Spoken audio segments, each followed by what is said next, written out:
আসসালামু আলাইকুম। প্রিয় দর্শক, আপনারা জানেন যে এর মধ্যে আমাদের এই অন্তর্বর্তীকালীন সরকারের যারা উপদেষ্টা আছেন তাদের ব্যাপারে রাজনৈতিক দলগুলোর এক ধরনের অভিযোগ, সীমাবদ্ধতা কিন্তু প্রকাশিত হয়েছে।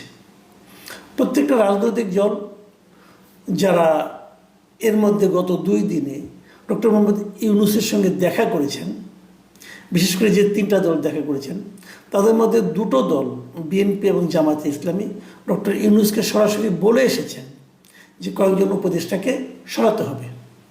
এবং অপর একটা দল এনসিপি, তাদের যে প্রধান নেতা নাহিদ ইসলাম, উনিও কয়েকদিন আগে প্রকাশ্যে বলেছিলেন যে এই উপদেষ্টাদের কেউ কেউ নানা ধরনের ষড়যন্ত্রে লিপ্ত, দুর্নীতিতে লিপ্ত, এবং তারা সেফ এক্সিট খুঁজছেন এবং সেফ এক্সিট পাওয়ার লক্ষ্যে তারা বিভিন্ন রাজনৈতিক নেতৃবৃন্দের সঙ্গে এক ধরনের লিয়াজও করছেন।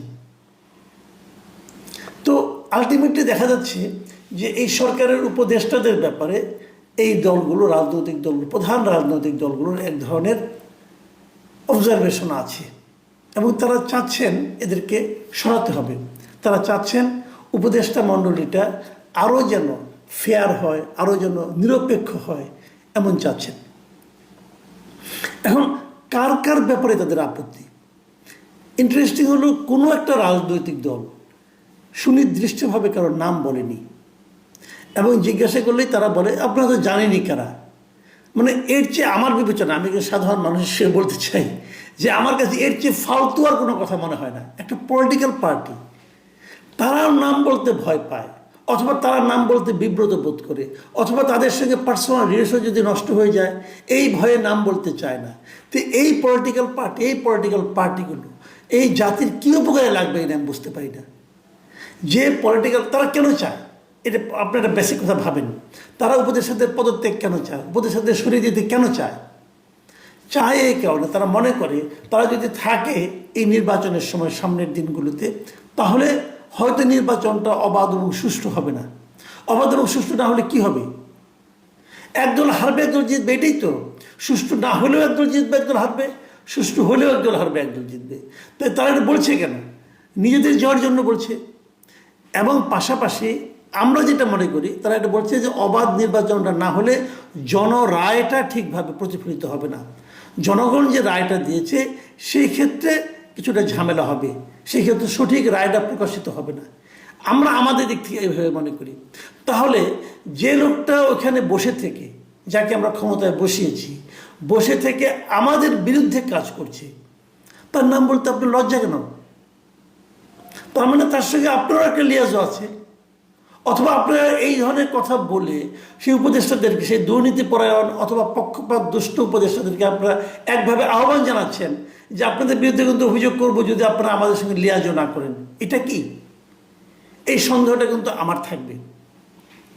দেখুন, আরেকটা বিষয়, যে অনেকে বলছে এরা দুর্নীতি করছে। যদি দুর্নীতিও করে, সেই দুর্নীতির অভিযোগটাও তো আপনাকে স্পষ্ট করে বলতে হবে। আমরা অনেক দুর্নীতির খবর আমাদের কাছে আসে, আমরা জানি, কিন্তু আমরা তো রাজনৈতিক নেতা না, আমরা তো আর এটা নিয়ে কোনো আন্দোলনে যাচ্ছি না। আমি সাংবাদিক হিসেবে গেলে আমি ইনফর্ম করতে পারি, জানাতে পারি। তো আমরা অনেক কিছু জানি এবং সেগুলো কিন্তু আমি বলি, এর বিরুদ্ধে এটা আসছে, এর বিরুদ্ধে ওইটা আসছে।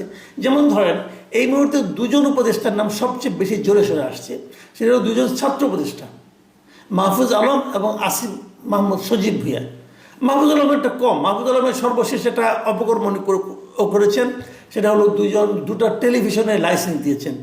কথা ছিল যে আমাদের যে সংস্কার কমিশনগুলো হয়েছিল, গণমাধ্যম সংস্কার একটা কমিশন হয়েছিল, তারা বলেছিল এটা যে প্রক্রিয়া দেওয়া ধরে তারা প্রস্তাব দিয়েছিল, সেই প্রস্তাব না করে উনি আগের পদ্ধতিতে, আগের স্বৈরাচারী সরকার বলেন, ফ্যাসিস্ট সরকার বলেন, তারা যে পদ্ধতিতে লাইসেন্স দিত ঠিক সেই একই পদ্ধতিতে 2টা টেলিভিশন লাইসেন্স দিয়েছে।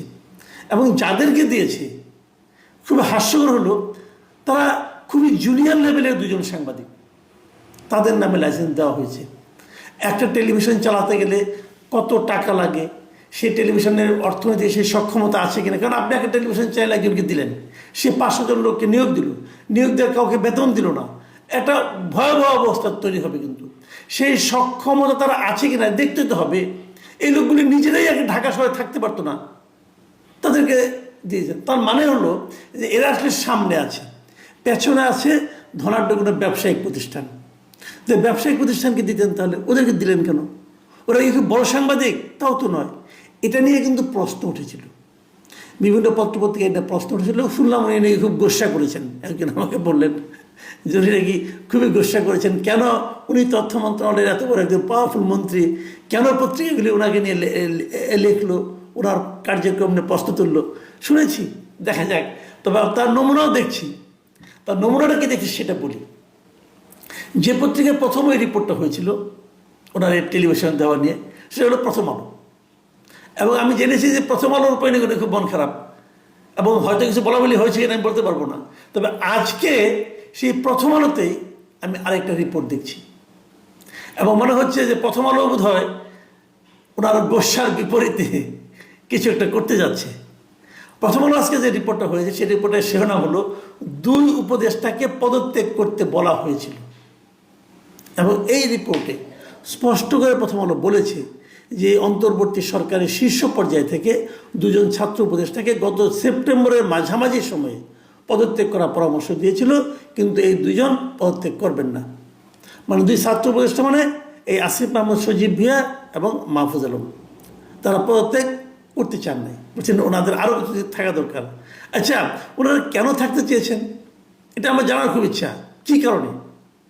মানে ওনারা কি মনে করেছেন যে ওনারা আরও কিছুদিন থাকলে পরে এই দেশের এমন অসাধারণ কোনো কাজ ওনারা করে ফেলবেন যেটা নাকি ওনারা না থাকলে আর কেউ করতে পারবে না? এটা কি মানে কারণটা কি?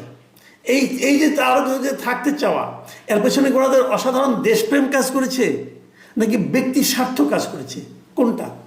নাকি তারা চেয়েছেন এর মধ্যে আরও কিছু কামাই টামাই করা যায় কিনা, আরও কয়েকটা ফাইল সিগনেচার করা যায় কিনা, এই জন্য? তো এই যে থাকার জন্য যে গো ধরা, একটা অন্তর্বর্তী সরকার, আপনার তো তেমন কোনো দায়িত্ব নাই। আপনার দায়িত্ব একটা নির্বাচন করা। সেই নির্বাচনের স্বার্থে আপনার একটা কনভেনশন কি আছে যে সরকার প্রধান যিনি হন, সাধারণত সরকার প্রধান যদি ইচ্ছা করেন যে একজন মন্ত্রীকে বলেন যে আপনার থাকা দরকার না, এই চাওয়াটা, এই ইচ্ছা প্রকাশ করাটা, এটাই যে এক ধরনের আদেশ। আর এরা হলো এমনই গোয়ার এবং মানে আমি মনে করবো যে অজ্ঞ, যে এটাও তারা বুঝে না যে ভদ্রভাবে যদি বলা হয় আপনি চলে যান, এটা গো ধরার কোনো স্কোপ নাই। ওনারা সেই কাজটাই করেছেন। দেখুন, এরা কি আগামীতে নির্বাচনে অংশ নেবে? যদি তারা নির্বাচনে অংশ নেয় তাহলে এই সরকারটাকে আপনি নিরপেক্ষ সরকার বলবেন কিভাবে? অবশ্য জানা গেছে যে মাহফুজ আলম নাকি নির্বাচনে অংশ নিতে আগ্রহী না, কিন্তু আসিফ মাহমুদ যে আগ্রহী নির্বাচনে অংশ নিতে, এটা তো সবাই জানে। কুমিল্লার ওনার যে এলাকা, সেই এলাকায় উনি বাড়তি টাকা নিচ্ছেন, বাড়তি উন্নয়ন করতেছেন, ওনার বাবা ওনার হয়ে প্রচার করতেছেন, এটা তো সবাই জানে, এটা তো আলোচনা হচ্ছে। তাহলে যে সরকারের মধ্যে একজন উপদেষ্টা সে নিজেই নির্বাচন করবে, সে অবশ্য মাঝখানে বলেছিল যে তফসিল ঘোষণার আগে আগে সে এই করবে, পদত্যাগ করবে। তো তাতে কি কোনো লাভ হলো? সে তো তফসিল ঘোষণার আগে আগে সমস্ত আখের গুছিয়ে নিল এবং এলাকায় তার প্রচারণা সে চালিয়ে গেল। তাহলে নিরপেক্ষতা সরকারে থাকলো কি করে? এই জিনিসটা কিন্তু আমার কাছে একেবারে ক্লিয়ার না। তবে একটা জিনিস হলো, এই যে এনসিপি আছে, এই এনসিপির যারা প্রতিনিধি আছে তারা কিন্তু মনে করে যে তাদের এই 2 জন লোক শেষ পর্যন্ত উপদেষ্টা পরিষদে থাকুক, কারণ তারা মনে করে তারা থাকলে তারা এক ধরনের সুবিধা পাবে। কিন্তু সেটা তারা চাইতে পারে, কিন্তু জনগণকে এটা চায়? জনগণের সঙ্গে তো এটা কোনো সম্পর্ক নাই। জনগণ তো মনে করে যে এটা থাকা উচিত না।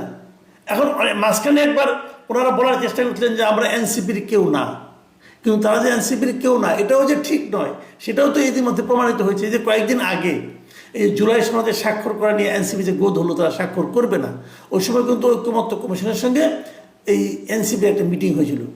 সেই মিটিংয়ে একজন ছাত্র উপদেষ্টা উপস্থিত ছিলেন। কেন ছিলেন? উনি কার পক্ষে কাজ করেছেন? উনি ঐক্যমত্য কমিশনের প্রতিনিধি নাকি উনি এনসিপির প্রতিনিধি? এখানে তো সরকারের কোনো ভূমিকা নাই, ঐক্যমত্য কমিশন এবং রাজনৈতিক দলগুলো। তো মাঝখানে উনি কেন থাকলেন? এবং জানা গেছে ওই সময় উনি নাকি এনসিপির পক্ষে কথা বলেছেন। তাহলে মূল বিষয়টা কী দাঁড়ালো? যে একটা রাজনৈতিক দলের প্রতিনিধি এখানে আছেন। অবশ্য এনসিপির পক্ষ থেকে যুক্তি আছে, যে যুক্তিটা নাকি এনসিপি কয়েকদিন আগে প্রধান উপদেষ্টাকে দিয়ে আসছিল। সেই যুক্তিটা কি? তারা বলেছে আমাদের নয় দুজন প্রতিনিধি আছে, অন্য অন্য যারা আছে তারাও তো কোনো না কোনো